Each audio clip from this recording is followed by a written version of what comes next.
గౌరవనీయులు జనసేన అధ్యక్షులు మిత్రులు పవన్ కళ్యాణ్ గారు, అదే సందర్భంలో బీజేపీ రాష్ట్ర పార్టీ అధ్యక్షురాలు పురంధేశ్వరి గారు, గౌరవనీయులు అచ్చెన్నాయుడు గారు, ఈ సమావేశానికి విచ్చేసినటువంటి నూతనంగా ఎంపికైనటువంటి ఎన్డీఏ ఎమ్మెల్యే అభ్యర్థులందరికీ పేరు పేరున మనస్ఫూర్తిగా నమస్కారాలు, అభినందనలు, శుభాభినందనలు.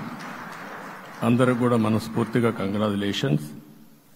అదే సమయంలో మీరందరూ కలిసి నన్ను శాసనసభ నాయకుడిగా, ఎన్డీఏ శాసనసభ నాయకుడిగా ఎన్నుకున్నందుకు మనస్ఫూర్తిగా అందరికీ నమస్కారాలు తెలియజేస్తున్నా, అభినందనలు తెలియజేస్తున్నా, ధన్యవాదాలు.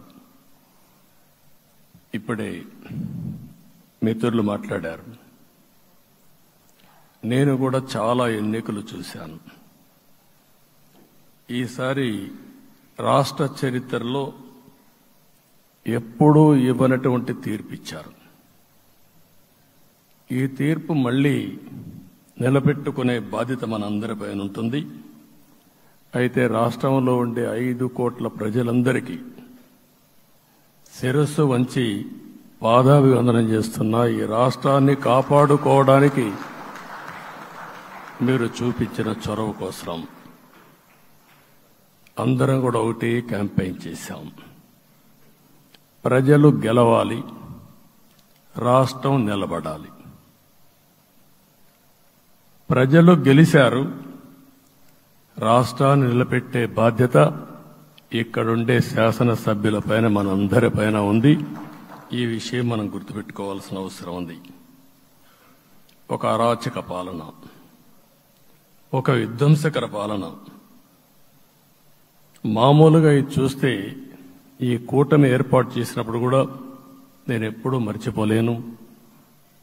ఇప్పుడే పురంధేశ్వరి గారు చెప్పారు, పవన్ కళ్యాణ్ గారు చెప్పారు.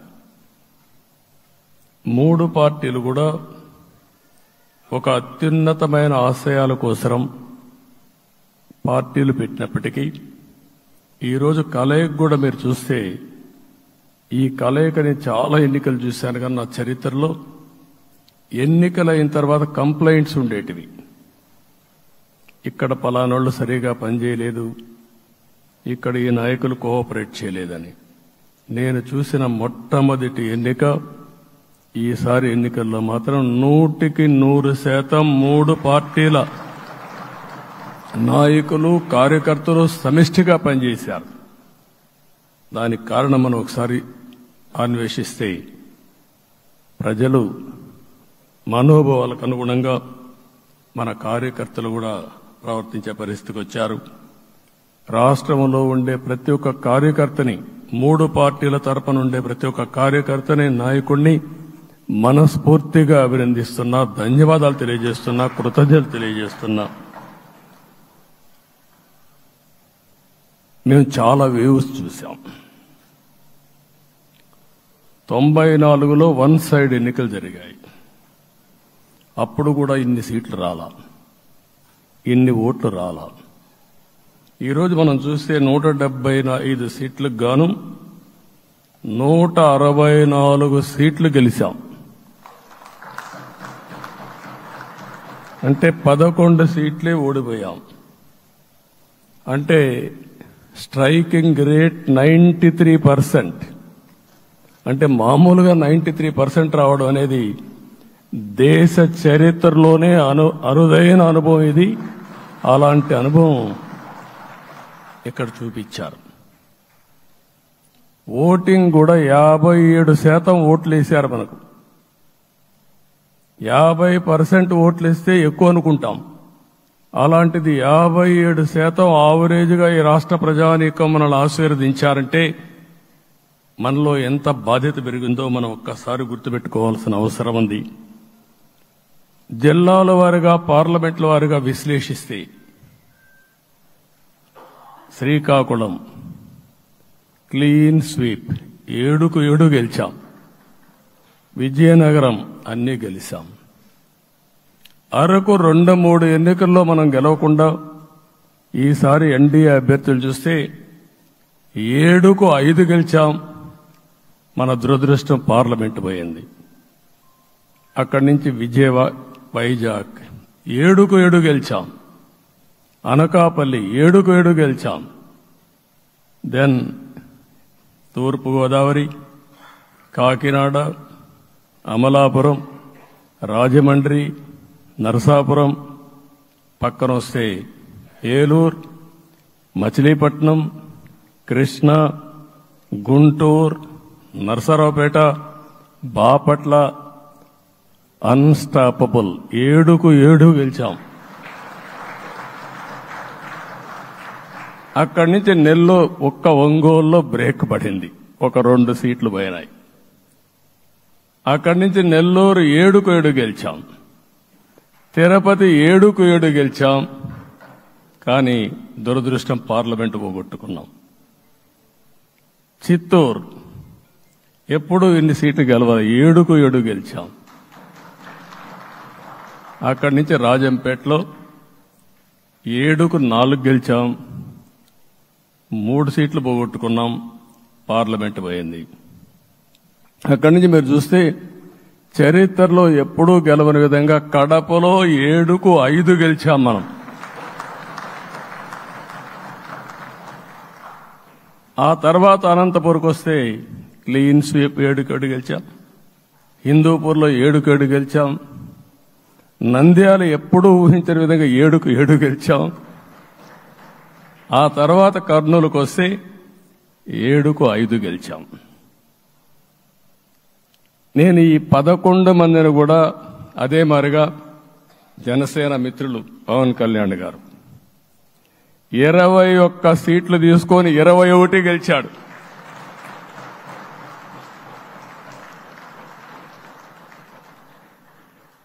బీజేపీ 10 సీట్లు తీసుకుంటే 10 గెలిచారు, 8 గెలిచారు.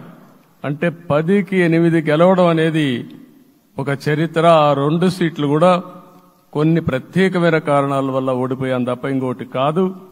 అంటే ఇక్కడ ఒక లెసన్ మనందరికీ అర్థమైంది ఏంటంటే, అభ్యర్థులు గట్టిగా నిలబడుకున్న ప్రతి ఒక్క చోట ప్రజలు మనల్ని ఆశీర్వదించారు, గెలిపించారు.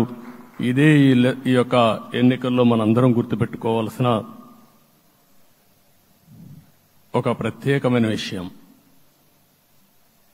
నేను చాలాసార్లు ఎన్నికలైన తర్వాత సమీక్షలు చేసుకున్నాం, కానీ ఇలాంటి విజయం, ఎలాంటి సాటిస్ఫాక్షన్ ఎప్పుడూ లేదు. దీనికి కారణం ప్రజలు మన మీద నమ్మకం పెట్టుకున్నారు. పార్లమెంట్ ఎన్నికల్లో కాదు, అసెంబ్లీ ఎన్నికల్లో చూస్తే 95,000 ఓట్ల మెజారిటీతో గెలిపించారు. గాజువాక 95,000 ఓట్ల మెజారిటీతో గెలిపించారు.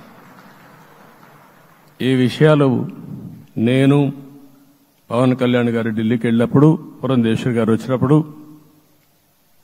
ఈ రాష్ట్రంలో ఇచ్చిన మ్యాండేట్ వల్ల ఢిల్లీలో మమ్మల్ని అందరూ గౌరవించే పరిస్థితికి వచ్చారు. మీ గెలుపు వల్ల ఈరోజు ఆంధ్రప్రదేశ్ రాష్ట్ర ప్రతిష్ట పెరిగింది, గౌరవం పెరిగింది. మనకు కూడా గౌరవం పెంచుకునే పరిస్థితికి వచ్చాం.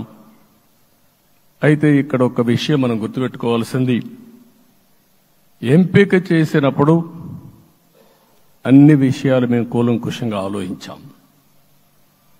ఏ సీటు ఏ అభ్యర్థులు ఏ పార్టీ తీసుకుంటే గెలుస్తారో ఆలోచించాం.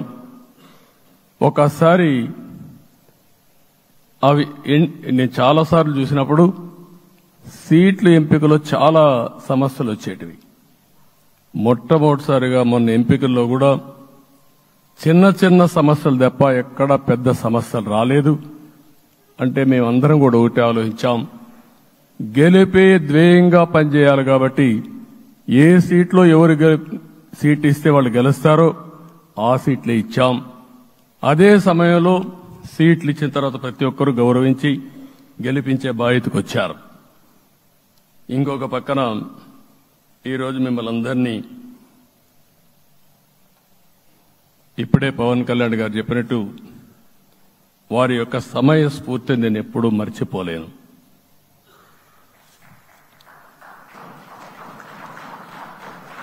మొట్టమొదటిసారిగా నేను జైల్లో ఉన్నప్పుడు వచ్చాడు.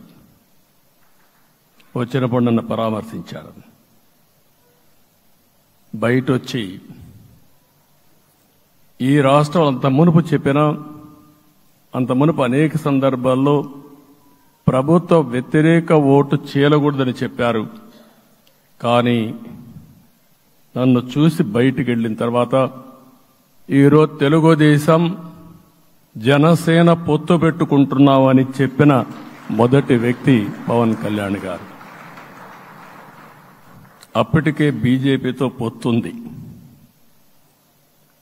అయితే ఒక మాట చెప్పాడు, బీజేపీతో పొత్తుంది, బీజేపీ, తెలుగుదేశం, జనసేన 3 పార్టీలు కలిసి పోటీ చేస్తామని కూడా చెప్పి మళ్లీ ఆ ప్రయత్నం చేసి కడాన రాష్ట్ర ప్రయోజనాల దృష్ట్యా బీజేపీ, తెలుగుదేశం, జనసేన పొత్తు పెట్టుకున్నాం. మనస్ఫూర్తిగా ఆయన అభినందిస్తున్నా. ఆ రోజటి నుంచి ఎలాంటి పొరపక్షాలు లేకుండా కలిసి పనిచేశారు. మాకు కొన్ని అనుమానాలు ఉండేటివి. ఓటు ట్రాన్స్ఫర్ అవుతుందా లేదా, ఓటు ట్రాన్స్ఫర్ కాకపోతే ఎక్కడన్నా సీట్లు నష్టపోతామని. అందుకే మీరు ఒకసారి చూస్తే ఎన్నికలు మొత్తం సెట్ అయింది, నామినేషన్స్ వేసాం, ముందుకెళ్ళాం. అదే సమయంలో మొట్టమొదటిసారిగా కొవ్వూరులో 3 పార్టీల నాయకులు కలిసి, నేను, పవన్ కళ్యాణ్ గారు, పురంధేశ్వరి గారు, ముగ్గురం కలిసి ఫస్ట్ మీటింగ్ అడ్రస్ చేశాం. అక్కడి నుంచి 6 జిల్లాల్లో మేమిద్దరం కలిసి తిరిగాం. బీజేపీ నాయకులు కలిసి వచ్చారు. ఆ తర్వాత మొట్టమొదటిసారిగా అమిత్ షా గారు ఏదైతే అనంతపూర్లో ధర్మవరం కాన్స్టిట్యున్సీకి వచ్చారు. నేను మొన్న నేషనల్ మీటింగ్లో కూడా చెప్పాను. ఆయన వచ్చినప్పుడు చాలా స్పష్టంగా ఎందుకు మేము పొత్తు పెట్టుకున్నామనే విషయాలు చెప్తూ ఈ ప్రభుత్వ అవినీతిని ఎండగట్టారు, సూటిగా మాట్లాడారు. ఆ ఒక్క మీటింగ్తో రాష్ట్రం మొత్తం ఒక నమ్మకం వచ్చింది. బీజేపీ కూడా పూర్తిగా ఈ కూటమిని సపోర్ట్ చేస్తున్నారనే కాకుండా ఈ రాష్ట్రానికి ఏ అవసరం ఉందో చెప్పగలిగారు. అది అయిన తర్వాత ప్రధానమంత్రి గారు వచ్చారు. మొట్టమొదటి మీటింగ్ మీరు చూస్తే ఇక్కడనే రాజమండ్రిలో పెట్టారు. రాజమండ్రిలో స్పష్టత ఇచ్చారు. దేని అనకాపల్లిలో స్పష్టత ఇచ్చారు. తర్వాత రాజంపేటలో మాట్లాడుతూ చాలా క్లియర్గా చెప్పారు. ఇదే విజయవాడకు వచ్చినప్పుడు రోడ్ షో పెడితే నా జీవితంలో ఎప్పుడూ చూడలేదు, ప్రధానమంత్రి గారు కూడా అదే చెప్పారు, బ్రహ్మాండమైన రోడ్ షో విజయవాడలో జరిగిందని ప్రధానమంత్రి గారు కూడా అభినందించే పరిస్థితికి వచ్చారు. ఇవన్నీ కలయికే మన విజయం. ఈ విషయం మనం గుర్తుపెట్టుకోవాల్సిన అవసరం ఉంది. మీరు కష్టపడ్డారు. నేను చాలా ఎన్నికల్లో చూశాను. అందరూ అభ్యర్థులు కూడా ఈ ఎన్నికల్లో కష్టపడిన విధానం కానీ ఇంత కష్టం నేను ఎప్పుడూ చూడలేదు. ఒక్క మాటలో చెప్పాలంటే ప్రతి ఒక్కరూ మనసు పెట్టి పనిచేశారు. అందుకే ఈ గెలుపు వచ్చిందని చెప్పి కూడా నేను మీకు తెలియజేస్తున్నా. మీ అందరి సహకారంతో రేపు ప్రమాణ స్వీకారం చేస్తున్నాను. దానికి మీ అందరికీ ధన్యవాదాలు. రేపు ప్రమాణ స్వీకారానికి నరేంద్ర మోడీ గారు ప్రధానమంత్రిగా వారు వస్తున్నారు.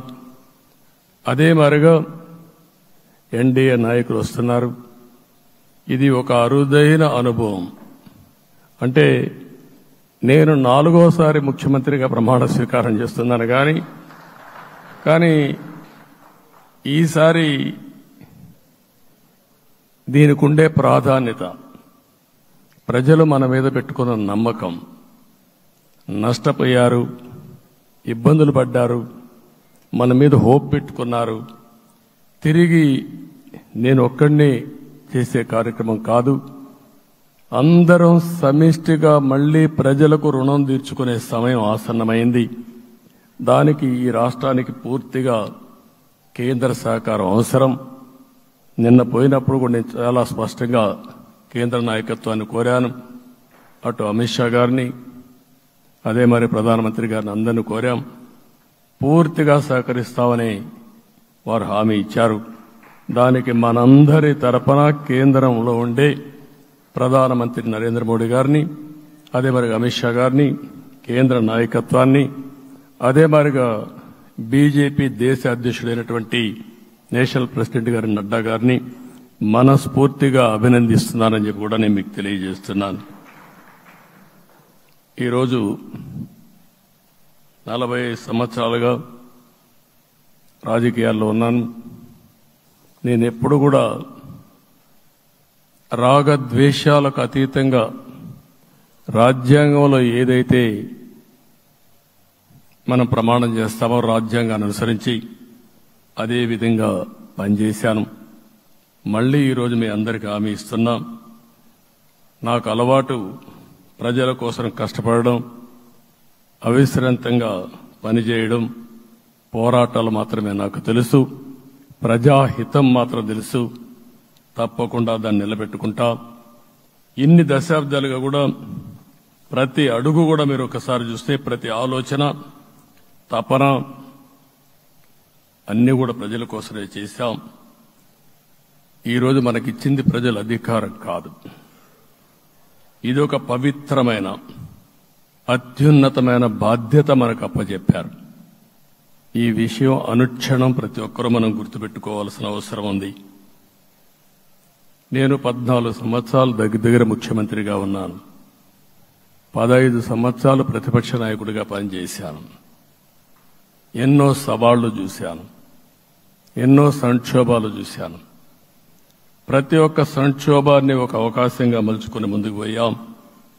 ఈరోజు కూడా మీకు అందరికీ ఈరోజు రాష్ట్రంలో మనం చూస్తే చాలా సమస్యలున్నాయి. నా అనుభవాన్ని మొత్తం తీసుకుని పూర్తిగా మీ అందరి సహకారంతో, మిత్రులు పవన్ కళ్యాణ్ గారి సహకారంతో పేద ప్రజల జీవితాలను మార్చడానికి అనునిత్యం ఆలోచిద్దాం. అది చేసి మన నిజాయితీని, మన కృతజ్ఞతని ప్రజలకు తెలియజేద్దాం. అందుకని ఇంకొక పక్క మీరు ఆలోచిస్తే రాష్ట్రం పూర్తిగా శిథిలమైపోయింది. దెబ్బతినని వర్గం అంటూ లేదు. అందుకనే ఓసారి ఆశ్చర్యం కూడా వేస్తుంది. ఈ రాష్ట్రం నుంచి కూలి పనుల కోసం వేరే రాష్ట్రాలకు వెళ్లిన వ్యక్తులు సొంత డబ్బులు పెట్టుకుని వాళ్ళ యొక్క ఫుడ్ కూడా పాకెట్స్ తయారు చేసుకుని వచ్చి ఓటేసి మళ్లీ వెళ్లారు. ఇది ఊహించని పరిణామం. ఇక్కడుండేవాడు ఓటేయడం ఒక ఎత్తైతే, పేదవాడు చిన్న చిన్న పనులు చేసుకునేవాడు కూడా వచ్చి ఓటేశారు. ఎక్కడో అమెరికా, ఆస్ట్రేలియా, ఆఫ్రికా, విదేశాల్లో ఉండే ఎన్ఆర్ఐస్ అయితే లక్షల రూపాయలు ఖర్చు పెట్టుకొని వచ్చి పనిచేశారు. లక్షల రూపాయలు ఖర్చు పెట్టుకొని వచ్చి మనకు ఓటేశారు. నా జీవితంలో ఎన్నోసార్లు ఎన్నికలు చూశాను, కానీ ఈసారి ఒక బాధ్యతతో ఓటర్స్ ప్రవర్తించిన తీరు శాశ్వతంగా తెలుగు జాతి చరిత్రలో మిగిలిపోతుంది. అది ఈరోజు జరిగిన విషయం మనం గుర్తుపెట్టుకోవాలి. మనందరం ఒకటే గుర్తుపెట్టుకోవాల్సిన అవసరం ఉంది. ఏ అహంకారంతో విర్రవీగిపోయారో ఆ అహంకారం కూలిపోయింది. ఎన్నోసార్లు మనం చెప్పాం, ఏ వ్యక్తికి పదవొస్తే వినయం కూడా అవసరం. పదవొచ్చిందని విర్రవీగిపోయి రేపనేది లేకుండా ఉంటుందనుకుంటే మాత్రం ఇదే జరిగే పరిస్థితి వస్తుంది. అయితే మీ అందరినీ నేను కోరేది ఒకటే, ఇవన్నీ ఒక కేస్ స్టడీగా మీరందరం స్టడీ చేసుకోవాల్సిన అవసరం ఉంది. ప్రజలు బూతులు మాట్లాడే నేతల్ని, అరాచక శక్తుల్ని, అవినీతి పరుల్ని చూశారు. పాలకులంటే ఎలా ఉండాలో చూశారు. ఈ 5 సంవత్సరాల్లో పాలకుడు ఎలాంటి వాడు వచ్చి అర్హత లేని వ్యక్తి ఏ విధంగా ఉన్నాడో చూశారంటే, ఈరోజు ఇచ్చిన తీర్పు ఈ 5 ఏళ్లు పరిపాలించినటువంటి వ్యక్తి యొక్క ప్రవర్తన చూసిన తర్వాత ఇలాంటి వ్యక్తి పాలనకు పనికిరాడనే ఉద్దేశంతో ఓట్లు చేసే పరిస్థితికి వచ్చారు. ఇది నా ఉద్దేశ ప్రకారం ఒక కేస్ స్టడీ అవుతుంది, మనందరం కానీ జాగ్రత్తగా ఆలోచిస్తే. కానీ మనం కూడా అదే విధంగా కక్ష తీర్చుకోవాలి అని కానీ మనం ముందుకు పోతే మనకు కూడా సమస్య వస్తుంది. అదే సమయంలో ఒకటే చెప్తున్నా, తప్పు చేసిన వాడిని క్షమించి పూర్తిగా వదిలిపెడితే కూడా మళ్ళా అలవాటుగా మారుతుంది. తప్పు చేసిన వాళ్లకు శిక్ష పడవలసిన అవసరం ఉంది, చట్టపరంగా శిక్షించాల్సిన అవసరం ఉంది. అదే సమయంలో విధ్వంస రాజకీయాలు, కక్షా రాజకీయాలు కాకుండా ఇవన్నిటిని ప్రక్షాళన చేయాల్సిన అవసరం ఉందని చెప్పి కూడా నేను మీకు తెలియజేస్తున్నా. ఇంకొక పక్క 5 ఏళ్లలో ఎన్నో సంవత్సరాలు చూశాను కానీ కార్యకర్తలపైన దాడులు, హింసా రాజకీయాలు, అక్రమ కేసులు, వేధింపులు, కడాన సోషల్ యాక్టివిస్టులు కూడా ఇష్టానుసారంగా కేసులు పెట్టి హెరాస్ చేస్తే నిద్రపోకుండా వాళ్ళు కాపాడుకున్నాం. ఇంకొక పక్కన అన్ని పార్టీలకు 3 పార్టీలకు అనుభవం ఉంది. ఈరోజు మీరు చూస్తే ప్రాణాలు తీస్తూ అరాచకంగా ప్రవర్తిస్తూ తెలుగుదేశం పార్టీలో ఒక ఉదాహరణ చూసినప్పుడు అన్ని పార్టీలకు వర్తిస్తుంది. ఏదైతే మన పార్టీకి వ్యతిరేకంగా నేను ఆ పేర్లు చెప్పకూడదు కాబట్టి చెప్పలేదు, కానీ స్లోగన్ ఏమంటే కడాన మెడ మీద కత్తున్న జై తెలుగుదేశం అంటూ ప్రాణాలు వదిలిపెట్టే పరిస్థితికి వచ్చారు. ఇది ఊహించని పరిణామాలు. ఇవన్నీ ఇప్పుడు కూడా కళ్ల ముందర తిరిగే పరిస్థితి వస్తుంది. అందుకే ఈరోజు మనందరం కూడా ఇవన్నీ గుర్తుపెట్టుకుని, నాకు జరిగిన అవమానాలు చూశారు. నేను అందుకే మా కుటుంబానికి జరిగిన అవమానంతో నేను కూడా భరించలేక బయట వచ్చినప్పుడు ఒకటే శపథం చేసి వచ్చాను. ఆ శపథం, ఇది గౌరవ సభ కాదు, ఇది కౌరవ సభ.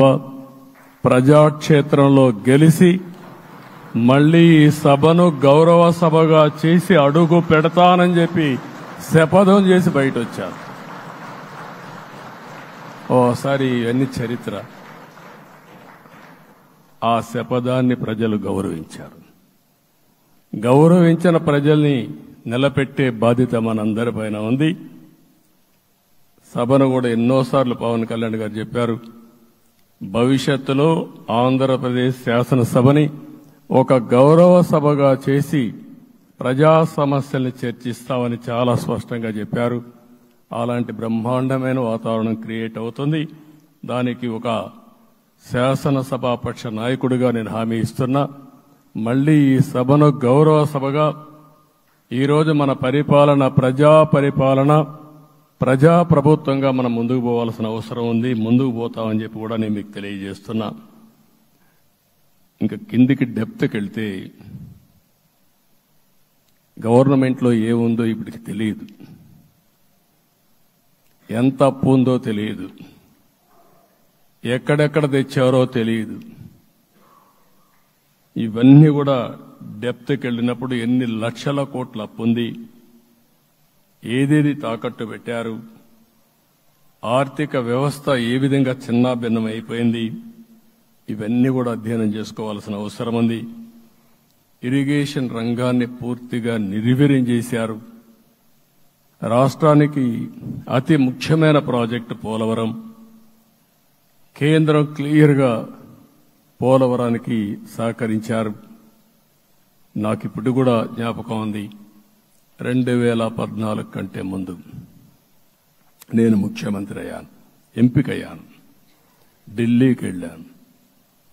ఢిల్లీకి వెళ్ళినప్పుడు 7 మండలాలు తెలంగాణలో ఉన్నాయి. పోలవరం ముంపుకు గురి అయ్యే 7 మండలాలు తెలంగాణలో ఉన్నాయి. ఆ 7 మండలాలు అక్కడుంటే జూన్ 2వ తారీఖున నోటిఫికేషన్ వస్తే ఆ తర్వాత తెలంగాణ అనుమతి ఉంటే తప్ప, పునరావాసానికి ఒప్పుకుంటే తప్ప మనం పోలవరం కట్టే పరిస్థితి లేదు. ఆ రోజు రాజ్నాథ్ సింగ్ గారు పార్టీ అధ్యక్షుడు. అదే మాదిరిగా ఆ రోజు వెంకయ్య నాయుడు గారు కూడా యాక్టివ్గా ఉన్నారు. నేను ఒకటే కోరాను, ప్రజలు నన్ను ఎంపిక చేసుకున్నారు, ఇక్కడ మనం ఎన్డీఏ వచ్చింది, ఈ ప్రాజెక్టు పూర్తి కావాలంటే ఆ 7 మండలాలు ఆంధ్రప్రదేశ్ రాష్ట్రానికి ఇస్తే తప్ప పూర్తి కాదు. మీరు 7 మండలాలు ఇవ్వకపోతే నేను ప్రమాణ స్వీకారం చేయను, నాకు ఈ పదవి వద్దని ఆ రోజు చాలా స్పష్టంగా చెప్పాను. ఇది ఎప్పుడు కూడా చరిత్రలో ఎప్పుడు జరగని విషయం. ఆ రోజు ప్రధానమంత్రి గారు నరేంద్ర మోడీ గారు ఇవన్నీ ఆలోచించి ఫస్ట్ కేబినెట్ మీటింగ్లో పెట్టి ఒక ఆర్డినెన్స్ ఇచ్చి ఆ 7 మండలాలు ఆంధ్రప్రదేశ్కి ఇచ్చి తర్వాత పార్లమెంట్ సమావేశాలు పెట్టుకున్నారంటే అది ఒక చరిత్ర. అంటే ఆ రోజు గాని కేంద్రంగాన 7 మండలాలు ఇవ్వకపోయుంటే పోలవరం ప్రాజెక్టు ప్రారంభమయ్యేది కాదు. అన్ని కష్టాలు పడి మళ్లీ డబ్బులన్నీ కోర్టులో ఉండే కేసులన్నీ విత్డ్రా చేయించి అన్నీ చేయించాం. 72% పనులు పూర్తి చేశాం.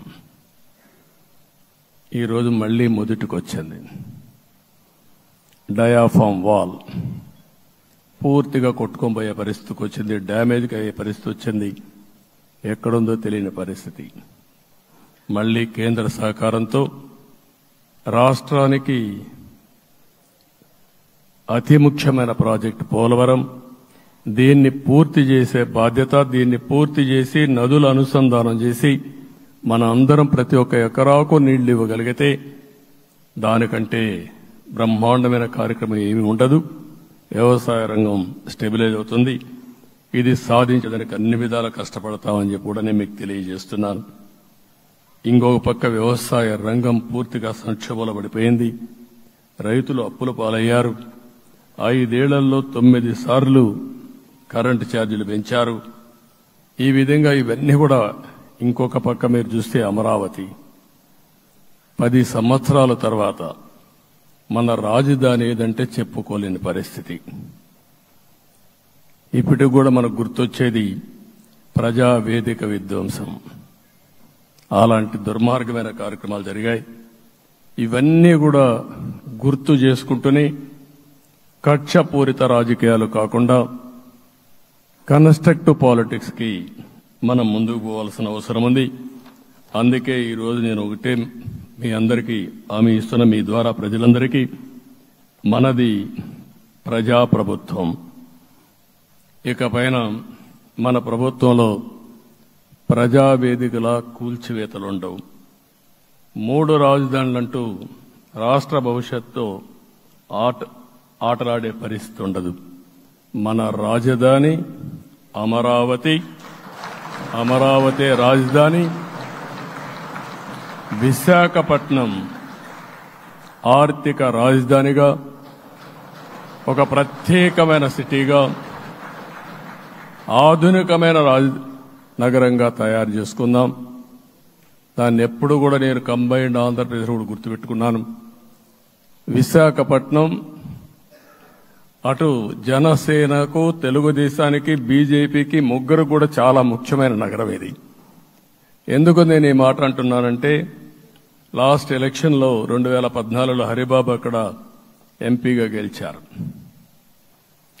తర్వాత విడిపోయిన తర్వాత 2014లో మళ్లీ మనం పోటీ చేసినప్పుడు చేశాం. 2019లో 4 అసెంబ్లీ సీట్లు గెలిపించిన ఏకైక నగరం విశాఖపట్నం తెలుగుదేశం పార్టీకి. అదే మాదిరిగా ప్రజల్లో గణనీయమైనటువంటి అభిమానం జనసేన అధినేత పవన్ కళ్యాణ్ గారి పైన ఉంది. ఈ 3 కలిపి నిన్న ఒక సునామీ మారిగా వచ్చింది. అక్కడ ఒక్కొక్క సీట్లో మీరు చూస్తే 90,000, 90,000, 70,000, 80,000 మెజారిటీ గెలిపించారంటే ఆనాటి ముఖ్యమంత్రి విశాఖపట్నాన్ని రాజధానిగా చేస్తాను, ఎన్నికలు అవుతానే అక్కడే ప్రమాణ స్వీకారం చేస్తానంటే నువ్వు రావద్దు అని ప్రజా తీర్పిచ్చిన రాజధాని నగరం విశాఖ నగరం. అంటే ఎలాంటి టెంప్టేషన్ కూడా లొంగలేదు వాళ్ళు. ఇది ఒక అనుభూతి. విశాఖపట్నాన్ని మర్చిపోయే సమస్య లేదు. తగిన గుర్తింపు ఇస్తాం, అభివృద్ధి చేస్తాం. ఇంకొక పక్క కర్నూలుని కూడా ఇదే మారిగా చెప్పి కర్నూలుని జ్యుడిషియల్ క్యాపిటల్గా చేస్తామని కడాన ఏమీ చేయకుండా వదిలిపెట్టినటువంటి వ్యక్తి. ఈరోజు మీరు ఒక్కసారి గుర్తుపెట్టుకోవాల్సింది, నేను చాలా ఎన్నికలు చూశాను కానీ రాయలసీమలో వన్ సైడ్ ఎన్నికలు జరిగాయి. బ్రహ్మాండంగా ఓట్లేశారు. ఓట్లేయడమే కాదు, ఊహించనటువంటి మెజార్టీస్ ఇచ్చారు. ఇది నేను కొంచెం భయపడ్డాను బిగినింగ్లో, కానీ ఊపు చూసిన తర్వాత మాత్రం అనిపించింది అందరూ ఎక్స్పెక్ట్ చేశారు రాయలసీమలో కొంచెం ఇబ్బంది ఉంటుందని.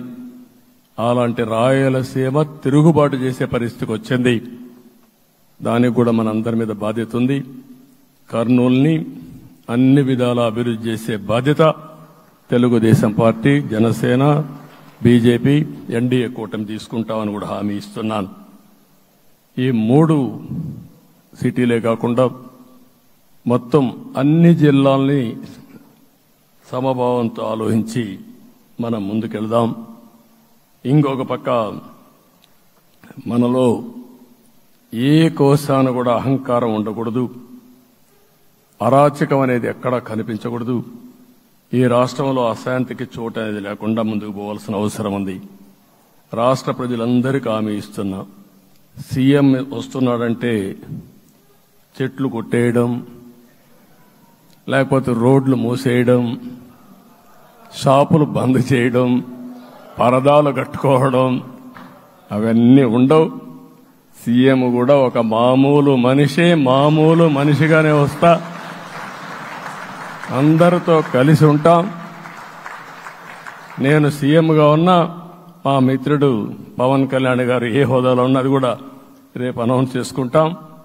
మేమందరం కూడా సామాన్యమైన వ్యక్తులుగానే వస్తాం మీ దగ్గరికి, మీలో ఒక వ్యక్తిగా ఉంటాం. మాకు హోదా సేవ కోసరం తప్ప పెత్తనం కోసరం కాదు. ఆ విషయం ప్రజలందరికీ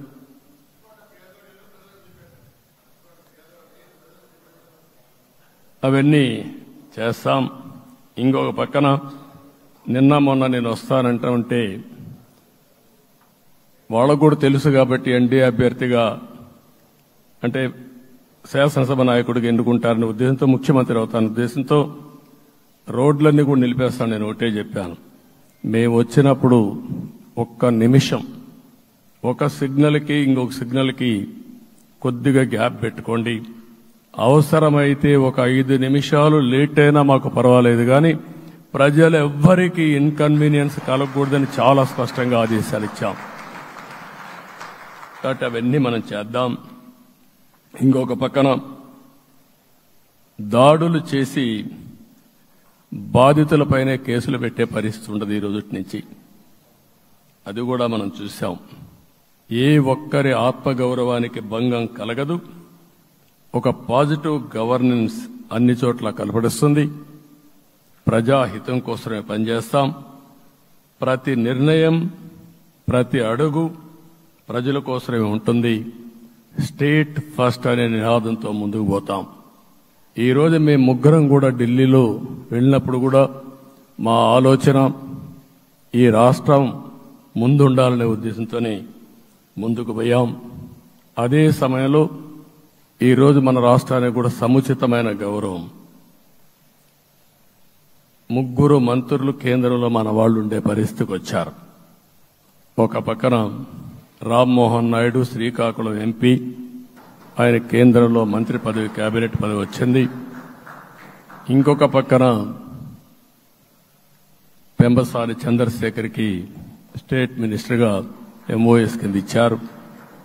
మూడోది కూడా ఒక సామాన్యమైన కార్యకర్త Srinivasa Varma, Narasapur MP, BJP MP, ఈరోజు కేంద్రంలో మంత్రి స్థానం వచ్చింది. ఓసారి బీజేపీలో కూడా ఇది ఒక ప్రత్యేకత. ఆయన ఎంపీ ఇచ్చినప్పుడు నాకే ఆశ్చర్యం వేసింది. ఒక మామూలు వ్యక్తి ఎంపీ ఇచ్చారు. అప్పుడు ఆలోచించినప్పుడు నేను ఫస్ట్ మీటింగ్ పోతే వచ్చాడు. వచ్చినప్పుడు నేను ఎంక్వైరీ చేస్తే ఆయన స్ట్రాంగ్గా పార్టీ కోసం పనిచేశాడు. ఒక పార్టీ కార్యకర్తను గుర్తించిన పార్టీ భారతీయ జనతా పార్టీ. అది కూడా తెలుగుదేశంలో కూడా చేస్తున్నాం, జనసేనలో కూడా చేస్తున్నాం. వారి యొక్క ప్రత్యేకత. ఈరోజు నిన్న కూడా మనం అందరం చూస్తే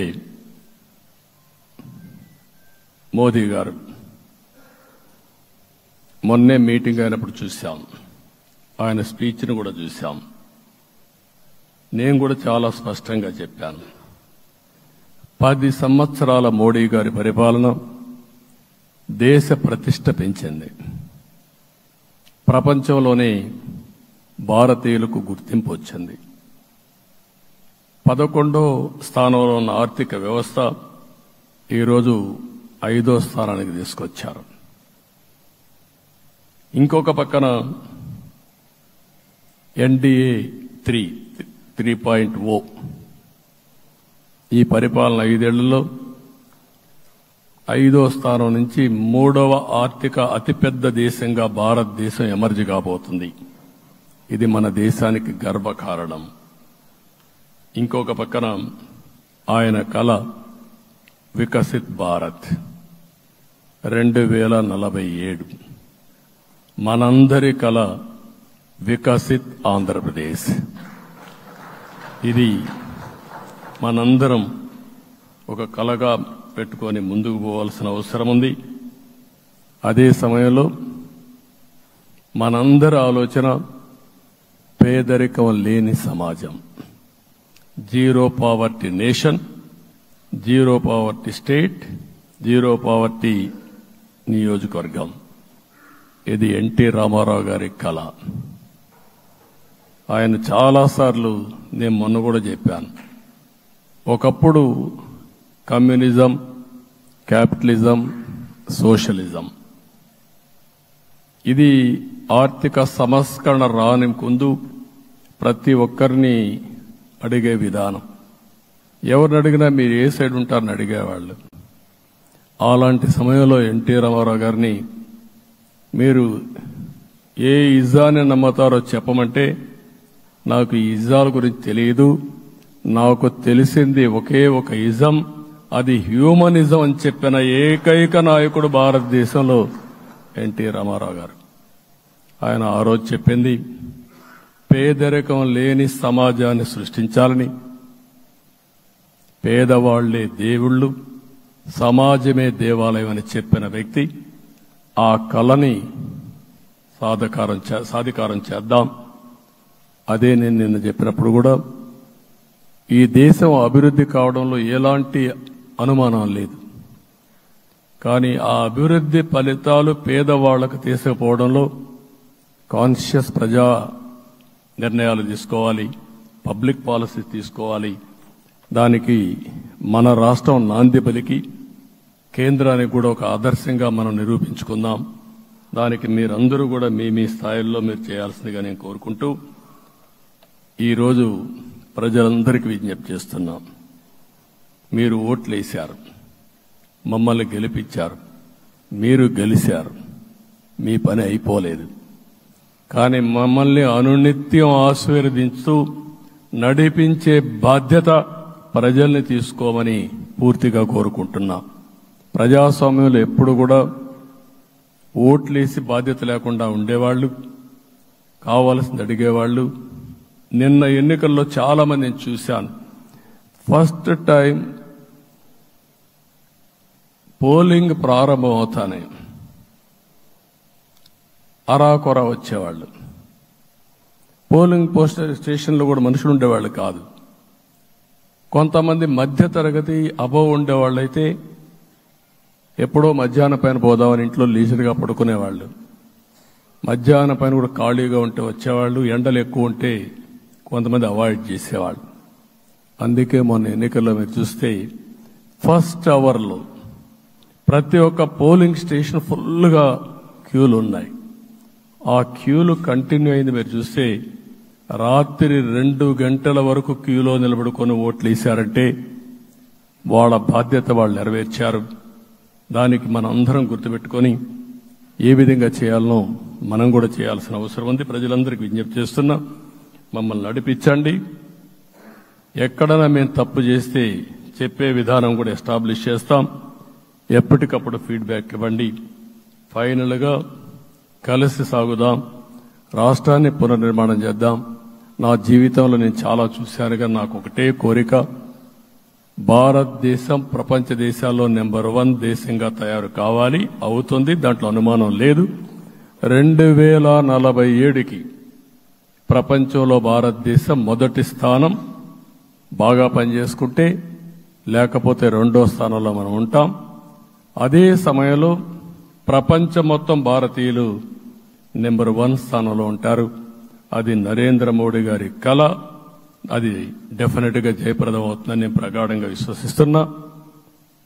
ఇందులో నా స్వార్థం కూడా ఉంది.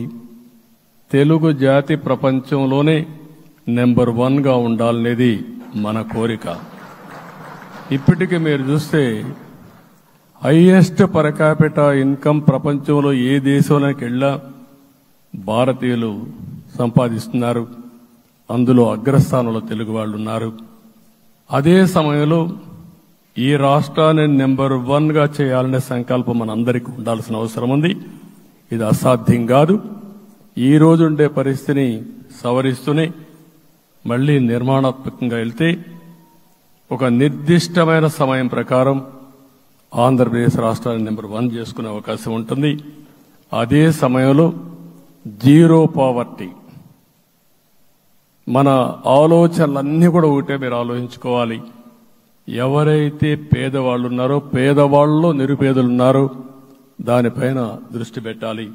దీనికి కూడా ఒక కార్యక్రమాన్ని మనం తీసుకుంటా అని చెప్పి తెలియజేసుకుంటూ, మరొకసారి ఇది ఒక అరుదైన అనుభవం.